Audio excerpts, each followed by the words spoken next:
The night was quiet in the command center of Earth's deep space network. Rows of screens glowed in the dark, showing endless streams of data from satellites and listening posts across the solar system. Most nights were the same, cold, empty silence of the universe. But this night was different.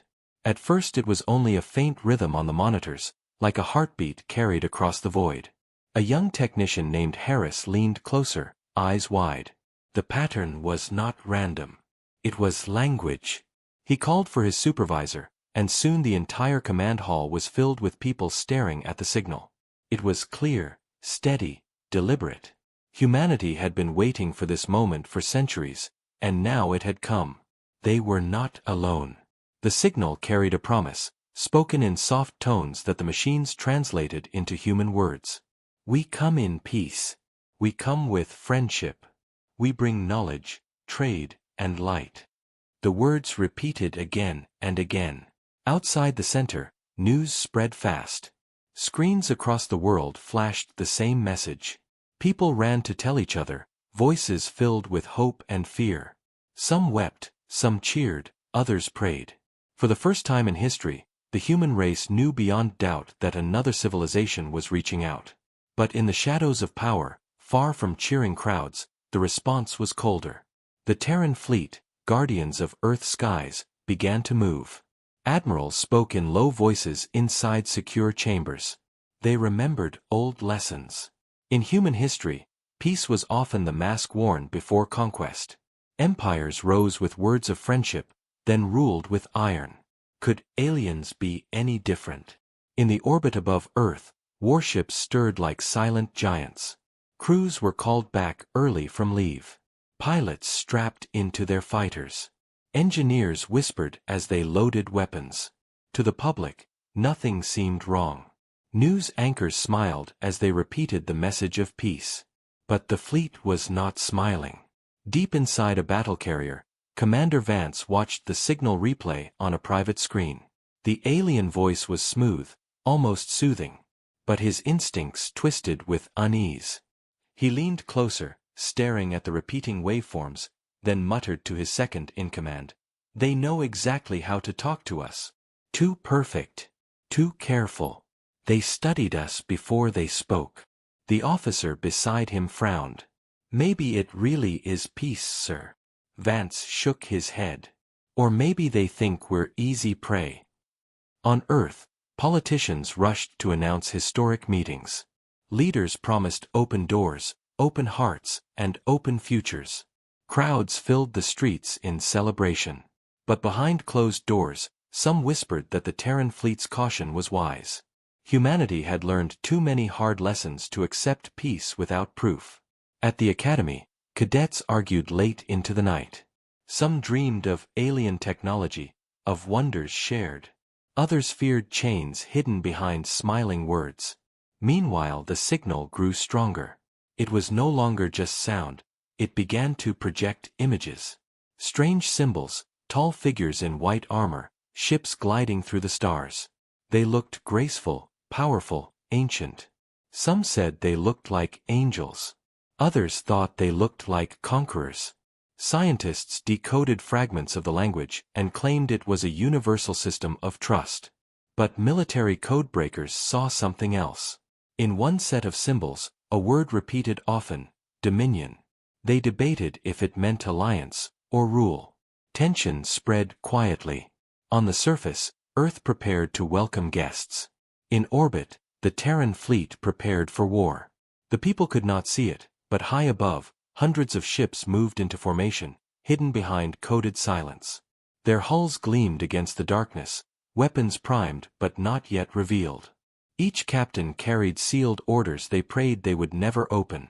On the flagship horizon, Admiral Calder stood alone in the observation deck. He watched Earth slowly spin below, blue and fragile, and the stars beyond, endless and cold. The alien signal played softly in the background, almost like a lullaby. He clenched his fists behind his back and whispered to himself. They promised peace. But peace is the first lie of every empire. The signal ended with one final phrase, repeated across every screen, every speaker, every device tuned to the stars. We come to share. "We come to guide. We come to bring peace." Crowds cheered again, their hope shining brighter than fear. But in the silent halls of the Terran fleet, no one clapped. Officers exchanged hard looks. Engineers worked faster. Pilots sharpened their focus. Humanity stood on the edge of a meeting that could change history forever. Some dreamed of friendship. Others feared betrayal. And in the shadows of space, the Terran fleet waited, ready for the truth to reveal itself. The day of arrival came faster than anyone expected. Across the world, eyes turned to the sky as sensors tracked an object approaching from deep space. At first it looked like a star moving against the background of the heavens. Then it grew larger, brighter, until telescopes caught its true form, a ship unlike anything humanity had ever seen. It was enormous, shaped like a silver spearhead, glowing with soft blue light. The alien vessel slowed as it reached orbit, its movements graceful, almost like a dancer. News stations around the globe carried the images live. Crowds filled the streets, staring upward in awe and fear. On Earth, people shouted with joy. Children waved flags and handmade signs that said, "Welcome, friends." Some knelt in prayer, calling it the dawn of a new age. But not everyone smiled. In orbit, the Terran fleet watched in silence.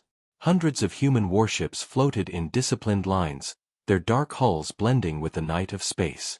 Hidden scanners studied the alien vessel, measuring its size, power, and strange energy fields. No weapons fired, but the tension was sharp, like a blade ready to strike. On board the alien ship, a broadcast began. The voice was the same as the signal, calm and soft, translated smoothly into human language. "We are the Ilari," the voice said. "We come with gifts. We come with knowledge. We come in peace." Images followed the words. Floating cities, shining towers, vast star systems lit with beauty. People across Earth gasped at the wonders shown. Politicians raised their hands in triumph, declaring that history was being written. The United Earth Council announced that envoys from the Ilari would meet humanity face to face on a neutral space station near the moon. Crews hurried to prepare the station, polishing every corridor, hanging banners of peace. The world's leaders promised a warm welcome. Yet in the fleet, commanders kept their voices low. Admiral Calder studied the alien vessel through the tactical screens. Its size dwarfed even Earth's largest carriers. Energy readings pulsed across his monitors like the heartbeat of a giant. Calder's instincts told him the Ilari ship was more than a messenger. It was a weapon, or at least the shadow of one.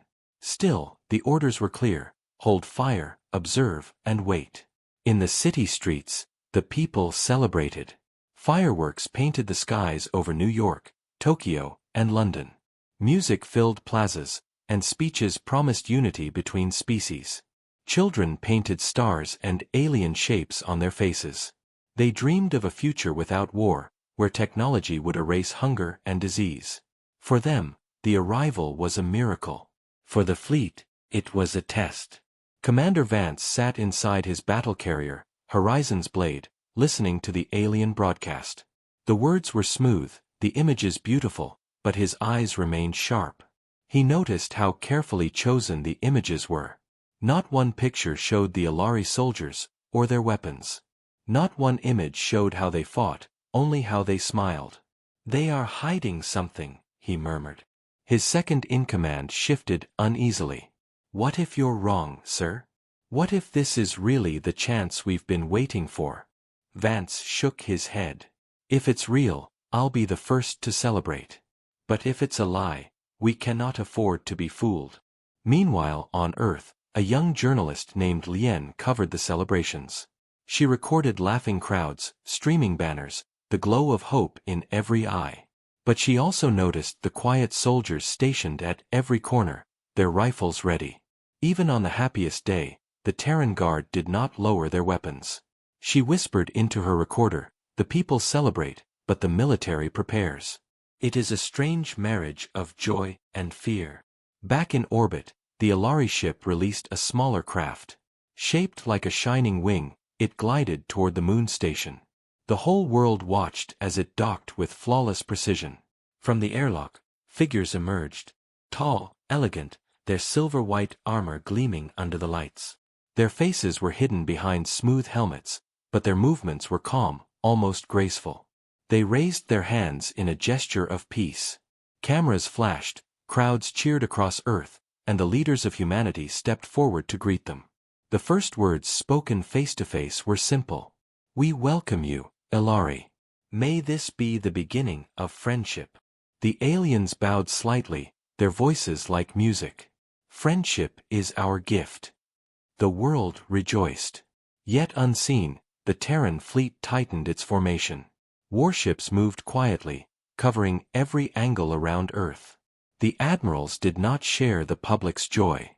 They had studied too much history, seen too many false smiles. Peace could be true, but it could also be the mask of conquest. And so, while the crowds cheered and the politicians smiled, the fleet waited in silence, engines cold, weapons armed, eyes never leaving the alien ship. Humanity had opened its door. The question that hung heavy in the dark was simple. Had they opened it to friends, or to predators? The moon station had never been so bright.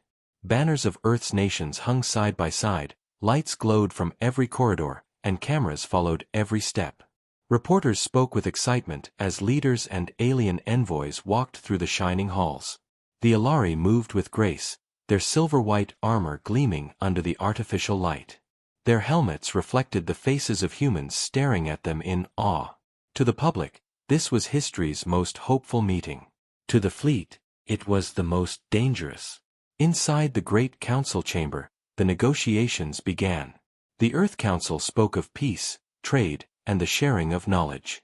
The Ilari answered with calm voices that carried a strange music, like whispers across glass. They spoke of friendship, of guiding humanity into a greater age. At first the words felt harmless, even beautiful. But as the hours passed, a pattern appeared. The Ilari began to ask for strange things. They requested access to Earth's jump gates, the critical pathways that connected human colonies across the stars. They spoke of controlling mining rights in asteroid belts. They suggested that humanity's fleet should stand down to prove trust. The requests were framed as kindness, as if humanity would benefit from letting the Ilari protect their skies. Yet in the ears of the Terran commanders, the requests sounded like chains. Commander Vance watched the negotiations through a secure channel, his jaw tight. "They want our gates, our resources, and our weapons gone," he muttered. "That is not peace. That is submission." His second-in-command hesitated. "Maybe they don't mean harm. Maybe they simply wish to help us grow." Vance's eyes were hard. "Empires do not help the weak. They rule them." Across the chamber, the Ilari stood tall, their voices calm. But their words carried a quiet edge, a weight that pressed on the room. Admiral Calder, watching from orbit, sent a single coded message to all fleet captains: "Remain ready." Meanwhile, on the moon station, a young ensign named Kara served as aide to the human delegation. She carried messages, ran scans, and kept her ears open. While delivering documents near the Ilari quarters, she heard a sound that froze her blood. The aliens were speaking in their own tongue, their voices low and sharp. The translator on her wrist struggled to keep up, but one phrase repeated clearly: "Once their fleet is gone, the planet will kneel." Kara's heart pounded. She pressed herself against the wall, recording the words before hurrying back to her commander. When Vance listened to the recording, his face turned pale but his eyes burned with fire. "So it is true," he said softly. "Peace was only a mask." He sent the message to Admiral Calder, who listened in silence before whispering, "Then we cannot wait forever." Back on Earth, the public still believed in the dream. News channels showed smiling faces and hopeful speeches. Children drew pictures of humans shaking hands with tall silver figures. The world wanted peace so badly that they ignored the unease in the fleet's eyes. But in the halls of power, whispers spread. Some politicians grew nervous at the Ilari demands. Others insisted that giving in was worth it for peace. The debate grew sharper with every hour. On the moon station, Tension thickened.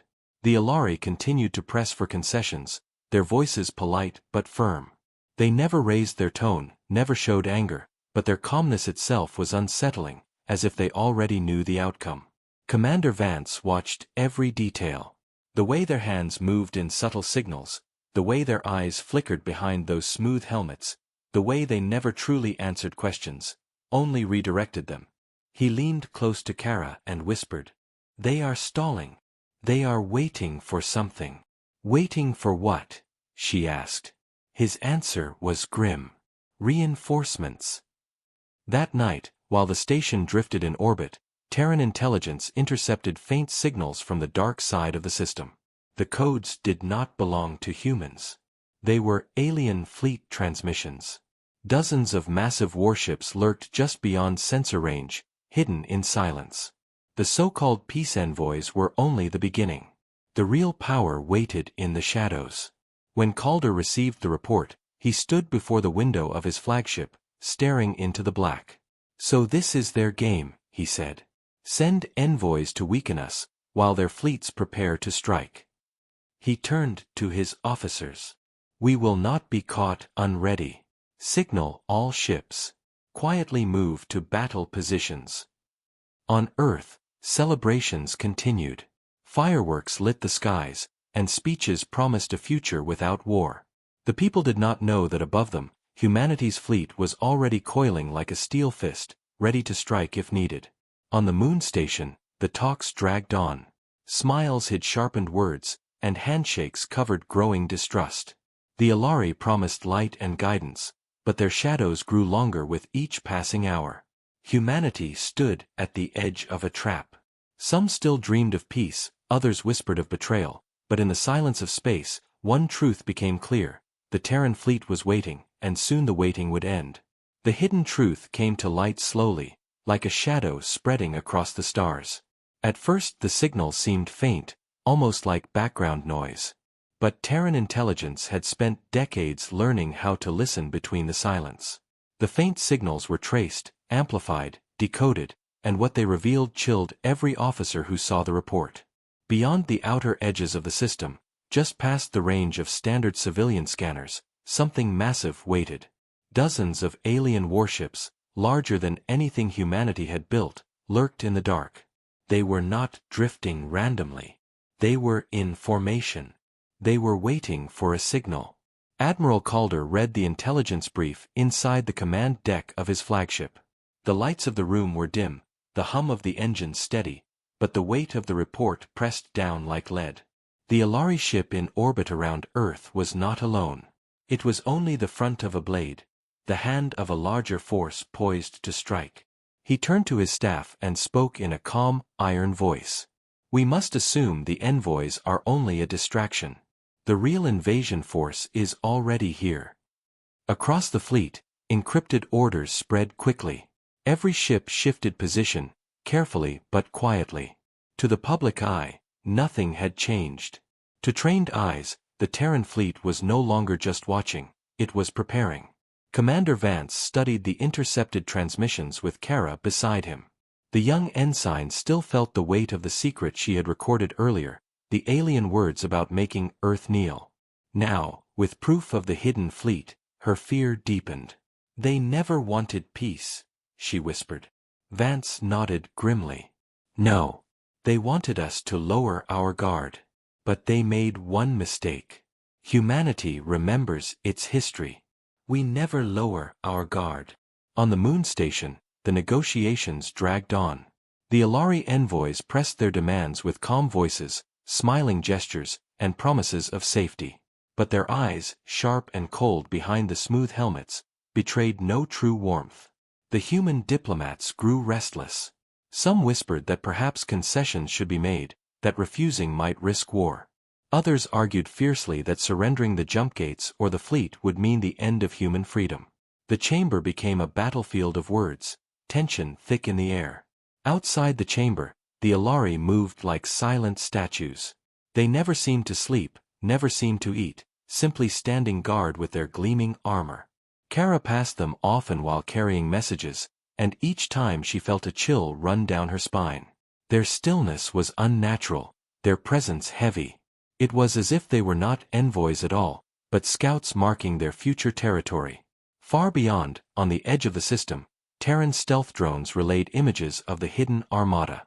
Alien ships shaped like curved blades drifted silently, their hulls glowing faintly with strange energy. There were carriers, cruisers, and something larger still.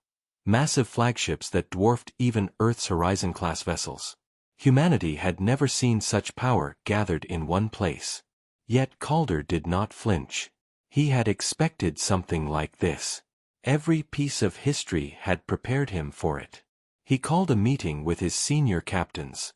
The holotable glowed with the positions of both fleets, the aliens hidden in the void, the Terrans braced in orbit. "The Alari believe we are blind," Calder said. "They think their promises of peace keep us paralyzed while their fleets surround us. They are wrong. We will not wait to be struck like cattle. We will strike when the time is right." One captain raised a concern. "Admiral, if we move too soon, the politicians will turn against us. The people will believe we destroyed peace." Calder's eyes were cold as stone. "And if we move too late, there will be no people left to protect." The words silenced the room. Meanwhile, Earth's population continued to celebrate. News showed the moon station decorated with banners, speeches of hope filling the air. Children sang songs of unity, artists painted visions of human and alien cities together. No one knew that above them, fleets prepared for battle. The contrast was striking. On the surface, joy and innocence. In the skies, suspicion and steel. Commander Vance recorded a private message to his family. His words were calm, but his face betrayed his fear. "If this is my last letter, know that I did what I had to do. The Alari are not here for peace. They are here to break us. But we will not break." After sending the message, he returned to the command deck, where Kara waited. She asked in a low voice, "Do you think we can win?" Vance looked out at the dark expanse, where alien shadows moved unseen. "Winning is not the question," he replied. "Surviving is." On the moon station, the Alari envoys made their boldest request yet. They asked for the Terran fleet to disarm completely as a sign of trust. The chamber fell into silence. Even the most hopeful politicians hesitated. Disarming the fleet would mean leaving Earth naked before the stars. But the Alari voices were persuasive, their tone like honey. Some wavered, some doubted. The decision was delayed, but the seed of pressure was planted. Kara whispered to Vance later, "If they succeed in making the council agree, we will be defenseless." Vance's jaw tightened. "That is why we cannot let them succeed." The hidden threat was no longer hidden to those who dared to look. The fleets beyond the system stirred like wolves in the dark, their jaws ready to close. The Terran fleet coiled tighter, weapons primed but silent. The stage was set. Two civilizations stood on the edge of trust or war, and only one truth remained clear. The peace promised by the Alari was nothing but the shadow of conquest waiting to fall. The moment of truth came quietly, almost unnoticed at first. On the moon station, the Alari envoys smiled as they repeated their demand. "If you wish for trust," their leader said in a calm voice, "then disarm your fleet. Show us your openness, and we will protect you." The words echoed through the chamber like a soft blade. Human leaders shifted uneasily, whispering among themselves. Some argued that refusing might spark conflict. Others said agreeing would mean surrender. The debate dragged on, but above their heads, time was running out. In orbit, Terran scanners lit up with new signals. The hidden Alari fleet was moving. Ships that had drifted in silence for days now powered their engines. Their formation spread like wings around the solar system. They were no longer waiting. They were preparing to strike. Admiral Calder stood on the command deck of his flagship, Horizon, his hands locked behind his back. The holographic table showed the alien ships closing in, vector by vector. His officers stared in silence, the weight of the moment pressing hard. Calder's voice broke the stillness, calm but iron. "This is it. The mask is off." Across the fleet, sealed orders were opened. Pilots rushed to their fighters, engines roaring. Crews loaded missiles, armed railguns, and powered shields. The fleet that had waited in silence now moved as one, forming walls of steel across every approach to Earth. The trap had been set, but not by the Alari.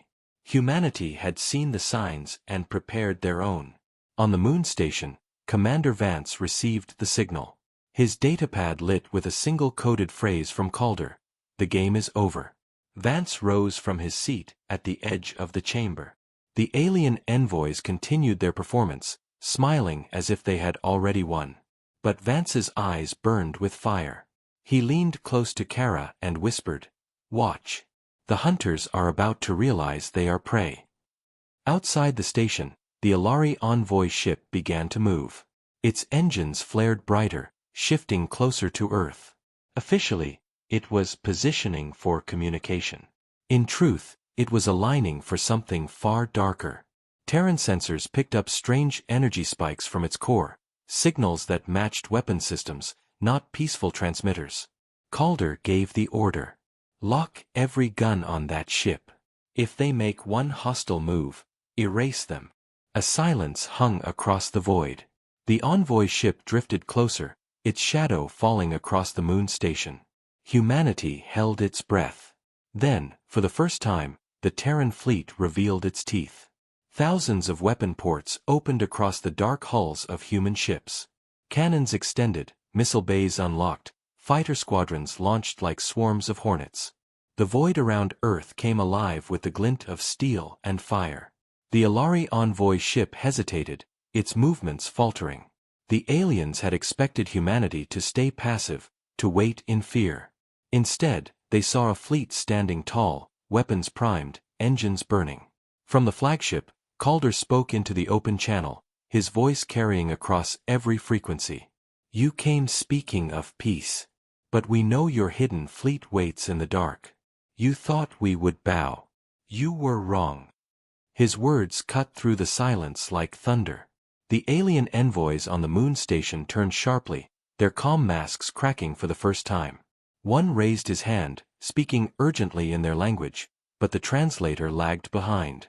The meaning was clear: they had not expected this. On the dark edge of the system, the Alari armada suddenly surged forward, their cover broken. Energy flares lit the void as their ships powered weapons. The invasion had begun. Calder's voice hardened.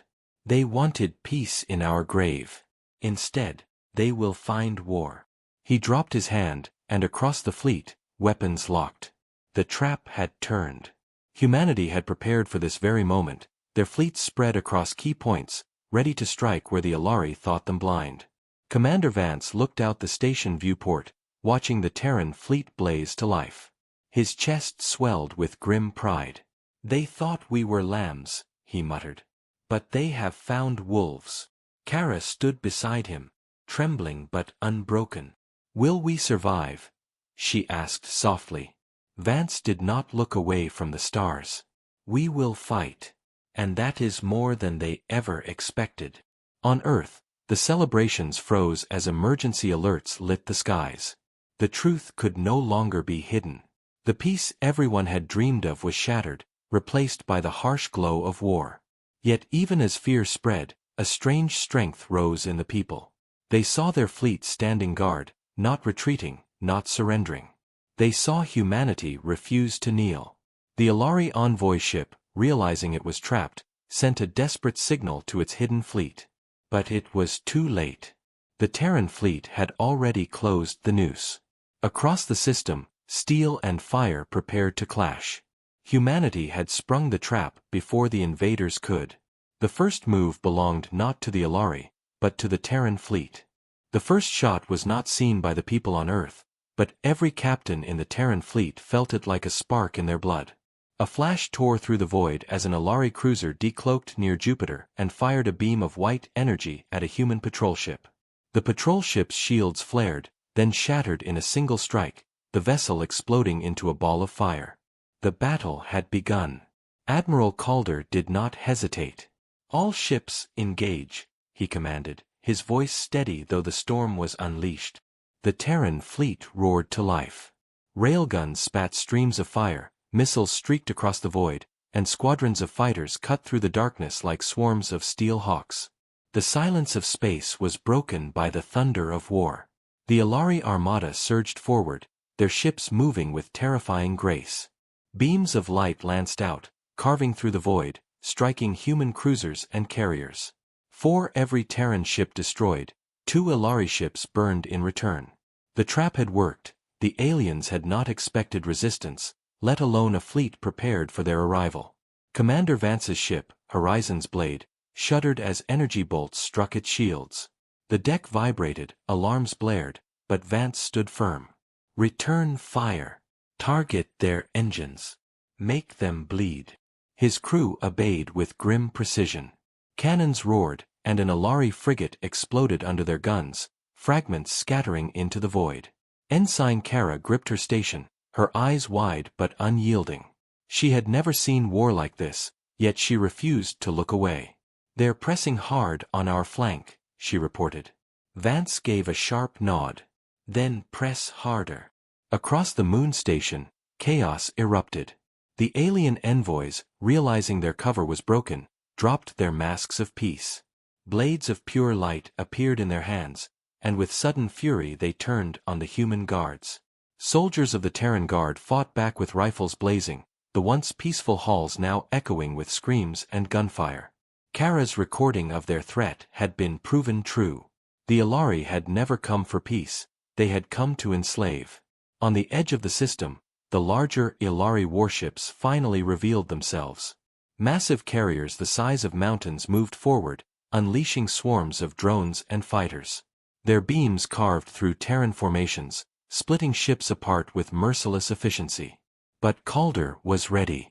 Hidden among the asteroids, Terran stealth ships powered up, releasing salvos of long-range missiles. Dozens of alien carriers were struck at once, their shields overwhelmed, their massive hulls torn open by fire. Explosions rippled like a chain reaction, lighting the void with the fury of resistance. The battle was brutal, with no mercy on either side. Calder stood at the heart of it, his voice calm but edged with steel. "Humanity does not kneel," he said, as his flagship fired broadside after broadside into the alien fleet. Vance fought his own battle on Horizon's Blade, weaving through lines of fire. His ship took hit after hit, shields cracking, hull plating torn, but still it pressed forward. He remembered every lesson drilled into him at the academy, every story of old wars where peace had been offered and betrayal followed. Humanity had learned, and now that knowledge kept them alive. On Earth, the people watched in horror as the skies lit with war. Emergency broadcasts replaced celebrations. Families gathered around screens, faces pale, yet when they saw the Terran fleet fighting back, a fierce pride burned in their hearts. They realized their defenders had not been blind. They had been ready. The Ilari envoy ship tried to flee, engines burning bright as it turned from the moon. But Terran destroyers cut off its escape, surrounding it like wolves circling prey. With one final barrage, they reduced it to burning fragments, the so-called gift of peace shattered forever. Yet the battle was far from over. The Ilari fleet still outnumbered the Terrans. Their weapons were powerful, their armor strong, and their drones swarmed like endless tides.